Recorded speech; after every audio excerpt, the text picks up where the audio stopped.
সবাই বলছে নবীজি বলছে আমরা যেন সবাই আপনার কথা করি। তখন সেনাবাহিনী প্রধান আলী সাহেব বললেন তাহলে তোমরা একটা আমার কথা মানার চেষ্টা করো, তোমরা লাঠি সংগ্রহ করো।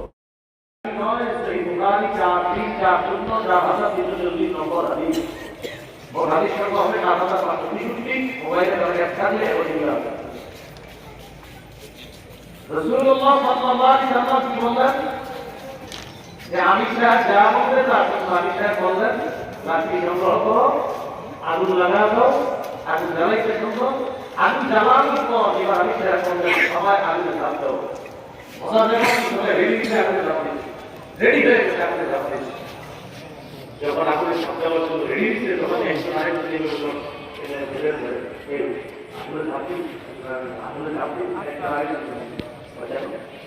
আগুন থেকে বাঁচার জন্য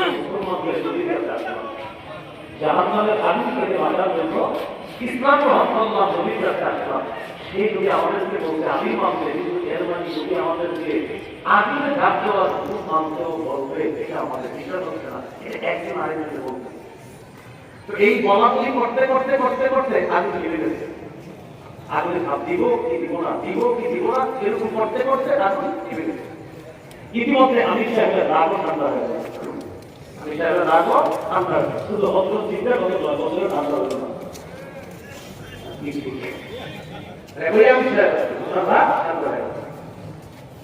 রাগ ঠান্ডা হয়ে যাওয়ার পর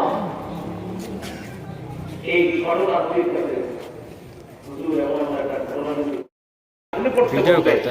এটা মনে হয় সঠিক না। হাত্তা হামাদাতিন নার, আগুন নিভে গেছে। ওয়া সাকানা গাদাবুহু, আমি সাহেবের রাগও ঠান্ডা হয়ে গেছে।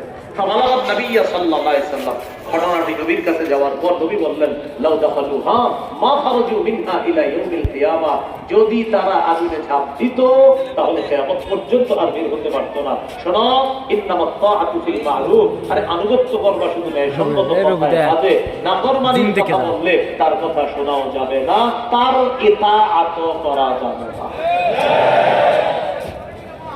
এই কথাটা গল্পের মতো আরো 10 জনে বুঝাইতে পারবেন না? গল্প না, এটা হাদিস। এই জন্য বলছি গল্পের মতো বললে অন্যের কথা গল্পের মতো বলবেন, বইলা বলবেন ভাইয়া এটা কিন্তু কোনো কল্প কাহিনী না, এটা সত্য কাহিনী। গল্পে কোথায় আছে বলবেন সহিহ বুখারী 4340 4340। 2 নম্বর নীতিমালা, আমির সাহেব যেমনই হোক দেখতে, তিনি যদি আমানতদার হয়, তিনি যদি কোরআনের কথাগুলো সঠিকভাবে বলে, হাদিসের কথা সঠিকভাবে বলে, তার কথা মানতে হবে। তিনি কোরআনের ব্যাখ্যা করতে যদি বলে আল্লাহর হাতে হেদায়েত নাই, এটা যদি বলে মুসা নবী ইউসুফ নবী এই এই জায়গায় ঠিক করে নাই, তুমি ঠিক করছে, এই জাতীয় কথা যদি বলে, এগুলো শোনা যাবে না, মানা যাবে না।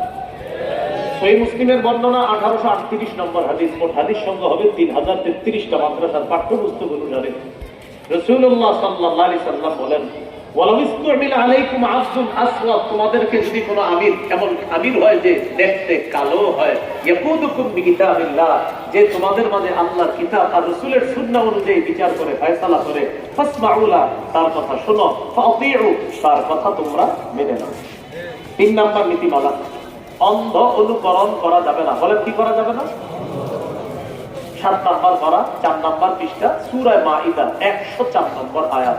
আল্লাহ তাআলা বলেন, وَإِذَا قِيلَ لَهُمْ تَعَالَوْا إِلَى مَا أَنزَلَ اللَّهُ وَإِلَى الرَّسُولِ قَالُوا حَسْبُنَا مَا وَجَدْنَا عَلَيْهِ آبَاءَنَا أَوَلَوْ كَانَ آبَاؤُهُمْ لَا يَعْلَمُونَ شَيْئًا وَلَا يَهْتَدُونَ।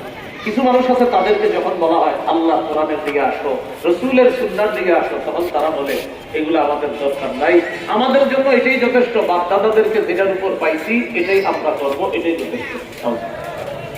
আল্লাহ বলেন আওলাউ কানা আবাউহুম লা ইয়ালামুনা শাইআ ওয়া লা ইয়াহতাদুন, তাদের বাপ দাদারা যদি না জানে, হেদায়েত